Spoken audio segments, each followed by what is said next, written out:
Am I the jerk for exposing my abusive stepdad to my half-brothers who grew up thinking he was a good father? Posted by you/chemicalfroyo6239. I really need an outside perspective. I'm a 21-year-old male. I ended up in foster care at 9 years old because of the abuse I suffered at the hands of my stepfather, a man my mom kept choosing over me. Despite all the support and interventions that were supposed to protect me, my mom refused to kick him out. Even after she had a restraining order against him, she still let him back into our lives. Meanwhile, she went on to have 2 more children with this man, my half-brothers, who are now 19, Richie, and 16, James. It got to the point where it was obvious that no matter what, she would keep letting him back into our lives and allow him to make me a scapegoat for anything that was wrong in his life, so I ended up being removed. After I was removed from the home, my mom was allowed to keep and raise my brothers as if nothing had happened. From what I know, my stepdad never laid a hand on them. My mom and this man are still together, I know because I've checked her Facebook more times than I'd like to admit. Growing up, it was devastating to realize that my mom would rather give me up than fight for me. She could have kept me if she'd just left him, but she didn't. This abandonment left me with deep scars and a lot of issues to deal with as I grew up. It didn't help that she cut off all contact with me almost as soon as I was placed in foster care. She wouldn't even show up for court-ordered visits. Foster care was also really rough for me. I bounced around 3 different families, and it wasn't until the last one that I got any therapy to help me make sense of what had happened. A few days ago, out of nowhere, I got a Facebook message from Richie and James. They said they've been thinking about me a lot and want to get to know me. They even mentioned that our mom talks about me sometimes and wonders how I'm doing. They said they'd like to start some kind of relationship if I'm open to it. Richie even said he would be willing to drive him and James to visit me wherever I am in the country. They both seemed nice in this message, and I don't have an issue with either of them.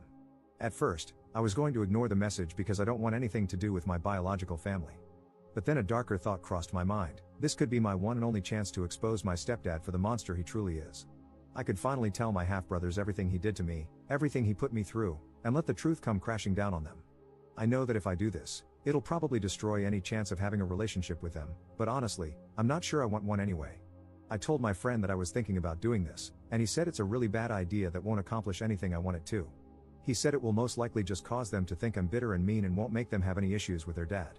But, while I know it would be a difficult thing to process, I would want to know if my dad was like that. I would want to know the truth about how my dad treated other children. I don't know how much they know about why I was removed into care. So, would I be wrong if I went through with it? Relevant comments. Commenter. This could lead to your stepfather having your location, allowing him to abuse you again. They might be suffering from abuse and need someone to talk to. Or they might not believe you, a total stranger, about what happened if their father was okay to them. Are you prepared for these things? Could they find your address, job, or friends through your social media? Are you mentally prepared to deal with them again? You are opening yourself up to a lot here. Please be careful. Ops response. I wish he would try to abuse me now. I have dreamt about him coming here.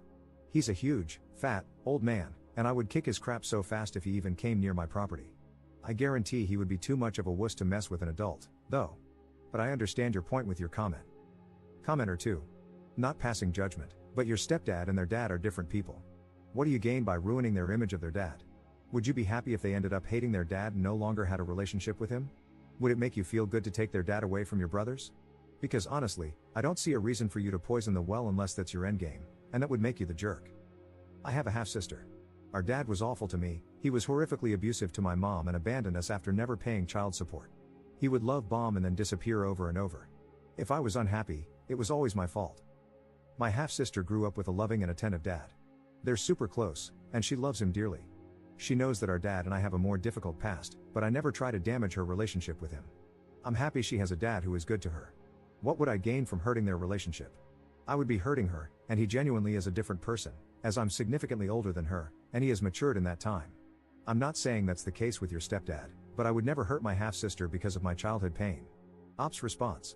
Honestly, in my opinion, abusers don't deserve to have nice, happy relationships with people after they've tormented someone else for their entire life. Update 3 days later. Hey everyone, I wanted to come back and give you all an update. First off, thanks for all the advice and different perspectives. I really needed to hear them. After thinking a lot about what everyone said and having a session with my therapist, I realized that my initial plan to tell my brothers everything about my stepdad wasn't really about helping them. It was more about me still holding on to the anger and hurt from my past, and that's not fair to them. A lot of you pointed out that they probably don't know the full story and are innocent in all this, and honestly, that hit hard. I decided to reach out to my brother Richie and told him I'd like to meet up. I didn't mention anything about our mom or the stepdad situation. I figured if we're going to start a relationship, it's better to take things slow and not dump all that heavy stuff on them right away. We ended up meeting at a cafe. I was super nervous, but when I saw them, it actually felt nice. They were both really nice, and we just talked about normal stuff, like what we've been up to, our favorite football teams, that sort of thing. It was weirdly easy to chat with them. At one point, James asked why I was placed in foster care. That caught me off guard, but I decided to keep it vague and just said that things were complicated at home back then, and that going into care was what was best for me at the time. James started pushing a bit for more details, but Richie told him to knock it off, which, honestly, was a relief. By the end of it, I was glad I went. They asked if we could stay in touch, and I said yes. I'm still figuring out how much to share about what happened, but for now, I'm just trying to focus on building a relationship with them. I've realized that while the past is important, it doesn't have to dictate how things go with them now. So yeah, thanks again to everyone who helped me see things more clearly. I'm feeling a lot more hopeful about this, and I'm really glad I didn't just go with my gut reaction to tell them everything right off the bat. We'll see where things go from here, but I'm cautiously optimistic. Second update 1 week later. Before anything, I want to say that I read a lot of your comments. So many were saying I was selfish for wanting to expose my stepdad, while others were saying I was a coward for not doing so. Some people argued that I was allowing the abuser to get away with it by not telling my brothers, and I even received DMs calling me an abuse apologist. Some accused me of being a liar for not answering the question James asked when we first met. I never said I wasn't ever going to talk to them about my past. In my last post, I specifically mentioned that I'm still working on sharing my past in a healthy way, with help from my therapist. Yet, I had people acting like they knew best and that I should just tell them both right away, with so many arguing about it one way or the other. It feels like no matter what I do, there will be issues, and I will upset someone.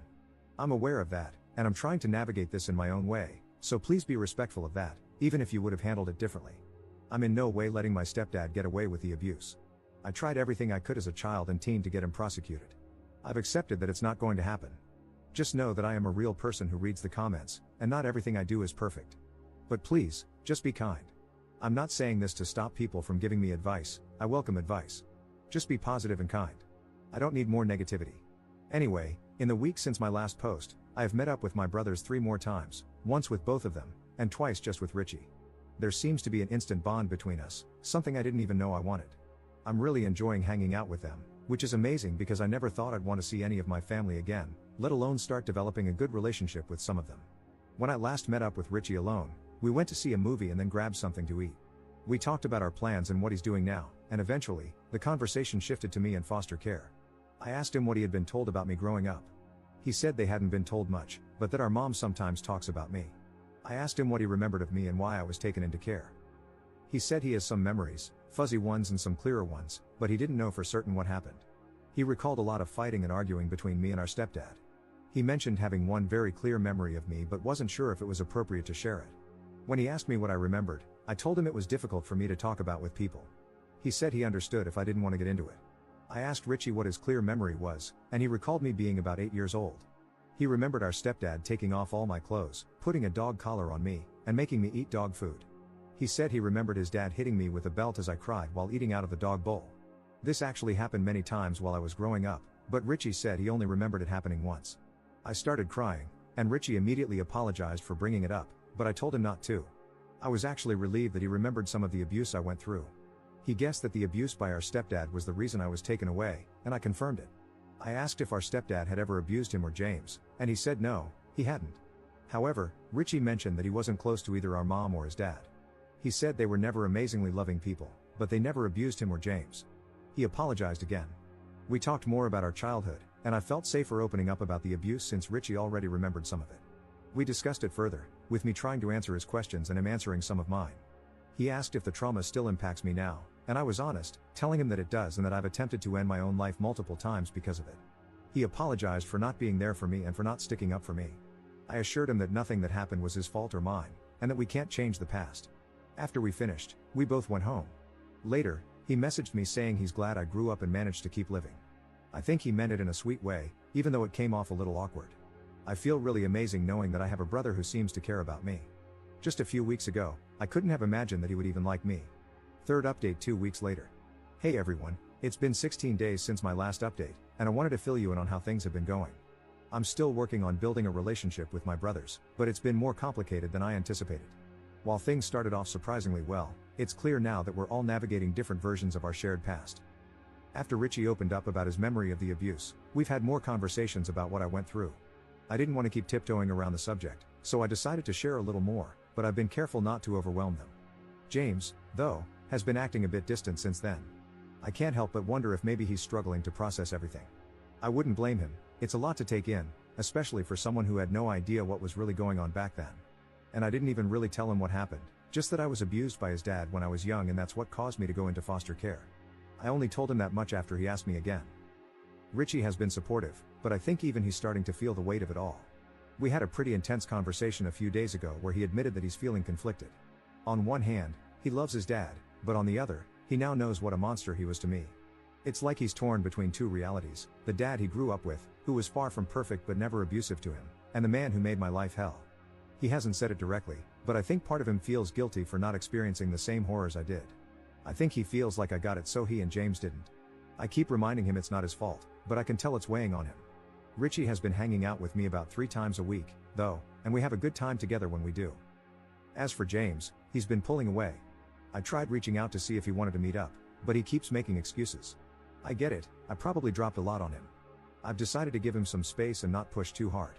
I've learned that everyone processes trauma and difficult truths in their own way, and maybe he needs time to wrap his head around everything. Despite all of this, I've started to feel a bit lighter. Sharing my story, even if it's just pieces of it, has been hard, but it's also been freeing. I spent so many years carrying this alone, and while I'm still cautious about how much I share, I'm beginning to realize that I deserve to be heard, too. I'm continuing therapy, and my therapist has been amazing at helping me figure out how to balance opening up with protecting myself. One thing I didn't expect was for my mom to reach out. She sent me a message on Facebook a few days ago, saying she wanted to talk about the past and that she misses me. It was the first time in years I've heard from her directly, and honestly, I'm torn about what to do. Part of me is still angry, furious, even, that she let all of this happen. But another part of me is curious. I don't know if she's finally seeing things clearly or if she just wants to smooth things over without actually addressing what happened. I haven't responded yet, and I'm not sure if I will. It's hard to know if she's changed or if it's just too little, too late. For now, I'm focused on my relationship with Richie and James. I'm hopeful that with time, James will come around and we can all find some peace with the past. But I'm also learning that not everything can be fixed, and that's okay. Some things, you just have to learn to live with. Thanks again for all the support, it's been really helpful to read through your comments and know that I'm not alone in this journey. 4th update 1 month 1 week later. Hey everyone, I wanted to hop on and give a little update. First, I wanted to say thank you to everyone who reached out and sent love, I really appreciate all the messages. I felt really conflicted after my mom asked to meet up. I really hadn't had much contact with her since I was removed. After carefully considering it and reading the messages I got from you guys, I decided it was probably best not to respond to my mom. I chose not to meet up with her and just ignored her completely, as I think even messaging her would make my mental health spiral. It wasn't long after that when James asked if I could meet up with him, which I was happy about because I felt like he had been avoiding me since I revealed everything about what his dad and our mom did to me. Richie couldn't come, even though I invited him, so it was just me and James. We went to the cinema, and we were having a good time when he started talking about our mom and how much she wanted to meet me. I told him I just wasn't ready right now and wasn't sure if I'd ever be ready to meet her again. He started saying that it was selfish of me not to at least talk to her. I tried to reiterate that I wasn't ready and that what she did to me has caused so much pain and damage. He started to say something like, "She's not the same person anymore," but I cut him off. I tried to shut it down there and said I didn't want to discuss it further, and if he kept bringing it up, I would just drop him back off at the train station. He called me a prick and told me to just drop him off, so I did. Not long after that, he blocked me on everything, which, I admit, really upset me. Richie called me and told me that James was upset and had been talking about me being selfish at home. Richie said it was probably best for us to go low contact for a while, even though he supports me. He said he has to navigate things at home until he's able to move out and be independent. I understand that, even though it made me really sad. That happened about 2 weeks ago, and I haven't heard anything from any of them since. Even though I've been sending memes to Richie on Instagram every other day or so, we had been sending each other memes constantly before, he hasn't even opened the messages. Honestly, I don't know where to go from here. I feel pretty disappointed by everything. I don't know if this is the right place to ask for advice, but if anyone does have some, I'd appreciate it. 5th update 4 months later. I deleted my last account because I was going to a very dark place, but I have proof that I am the op if anyone wants it. It's been about 4 months since I last posted on Reddit. I left things in a really bad place. Shortly after my last update, I attempted to take my own life. That wasn't the first time, but I truly thought I was past that. I've recovered, and I'm so glad my attempt failed. My God, if anyone reading this has even the slightest thought like that, please speak to someone. You are worth it. The world is better with you in it. I said this somewhere on my last account, but before Richie and James came into my life, I never wanted a family. I never craved it, never needed it. But after they did and then left, all I could think about was how I'd screwed everything up again. I hated myself for it. I tore myself apart over how I had ruined everything, but now, in a better place, I can see I did nothing wrong. At the time, though, it didn't feel that way. Just over 6 weeks ago, Richie reached out to me again. He said things had settled at home, and he was hoping we could start again. I told him, politely, because I really don't blame him, that unless he was ready for a full relationship with me, I couldn't do it. I couldn't live through another breakup. I know that's not the right word, but I just can't think of a better one. I said that if he wasn't ready, I wouldn't hold it against him, but I couldn't be put through this again. He told me he was ready, and he promised me that if he had to make a choice, he'd choose me over them. I asked him about finances and how he'd manage, but he said he had it sorted. At the time, I didn't realize it, but later I found out that Richie and James' paternal grandfather had passed away and left them both a substantial amount of money. So we started again, and it felt like no time had passed between us at all. He told me that I was all anyone spoke about in the house for about 2 weeks after everything fell apart, how I was selfish, mean, and evil. How my mom had posted rant after rant about me on Facebook, wondering how she had raised such a selfish, evil person. I didn't know because I hadn't checked her Facebook in a while, although I used to obsessively. If I had the energy for it, I'd go on and comment something like, "You didn't raise such a selfish, evil person because I was removed into foster care due to the abuse you and stepdad put me through. Mother of the year." But honestly, I don't think I could cope with the fallout. Anyway, Richie said he wasn't going to tell his parents about getting back in contact with me. He said he wanted to move out and then go no contact with them to support me. I told him I didn't care if he told them or not, or if he cut them off or not. That was his choice. The only thing I needed from him was consistency. Either he was in my life, or he wasn't. No more back and forth. Since then, things with Richie have been going really well, better than I ever expected, honestly. He's starting to feel like my best friend, which is something I never thought I'd say about a family member. We see each other all the time, and it just feels right. Like I finally have someone who understands me and actually wants to be in my life without conditions. I don't think I realized how much I was missing that until I had it. For a while, Richie kept our contact a secret. He hadn't told anyone at home that we were talking again, and I was fine with that. It wasn't about hiding, it was just easier for him. But somehow, James found out, and it caused a lot of issues for Richie back at home. From what Richie told me, James wasn't happy about it at all. I don't know exactly what was said, but it was enough that Richie decided to speed up his timeline to move out. He was planning on waiting a bit longer, but with all the tension at home, he just wanted out as soon as possible. James still hasn't reached out to me, and honestly, I don't expect him to. I've made my peace with that. I hope that one day, he'll be able to see past the loyalty he has for our parents and realize that I'm not the evil person they've made me out to be. But I also know that he might never get there, and that's something I can't control. People believe what they want to believe, and right now, he's not ready to see the truth. Maybe he never will be. The good thing is, despite James' reaction, no one has actually tried to stop Richie from seeing me. That, at least, is something. Most importantly, I'm feeling so much better about life again. After everything, I'm finally starting to believe that I deserve to be happy. I don't know what the future holds, but for the first time in a long time, I feel hopeful.